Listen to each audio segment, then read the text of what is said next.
In a remarkable turn of events, a new glimmer of hope has emerged in the prolonged war between Ukraine and Russia. After nearly 3 years of relentless conflict, Ukraine has accepted a U.S.-proposed 30-day ceasefire, a move that could shift the course of the war. However, there's a key condition. The ceasefire holds only if Russia agrees to the same terms. With the immediate restoration of U.S. military aid and intelligence sharing at stake, the world watches anxiously. Will Moscow seize this opportunity, or will this fragile chance for peace slip away once again? The agreement, forged during intense negotiations in Saudi Arabia, mandates an immediate cessation of hostilities across land, sea, and air for 30 days, with the potential for extension if both parties consent.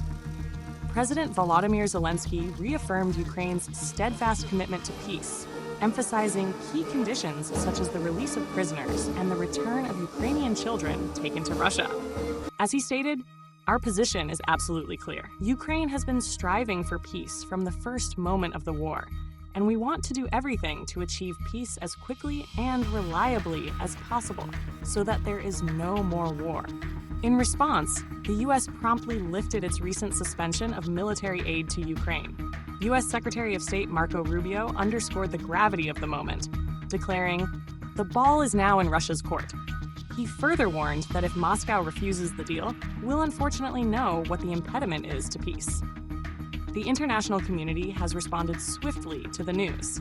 British Prime Minister Keir Starmer hailed the agreement as a remarkable breakthrough, while European Union officials described it as a positive development. Leaders from several European nations, including France, Sweden, and the Czech Republic, have also voiced their support. This agreement unfolds against the backdrop of ongoing territorial disputes. At present, Russia occupies roughly 20% of Ukrainian territory, maintaining control over nearly 99% of the Luhansk region and approximately 70% of the Donetsk region. Additionally, about 75% of both Persia and Zaporizhia regions remain under Russian control. With both nations firmly entrenched in their positions on these occupied areas, the stakes for peace have never been higher. All eyes are now on the next crucial step, Russia's response.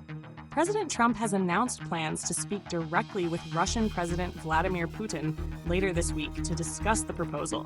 Hopefully President Putin will agree to that also, and we can get this show on the road. We can get this horrible war. The ceasefire agreement also includes provisions for a rare minerals deal between Ukraine and the U.S., designed to boost Ukraine's economy and reinforce its long-term security.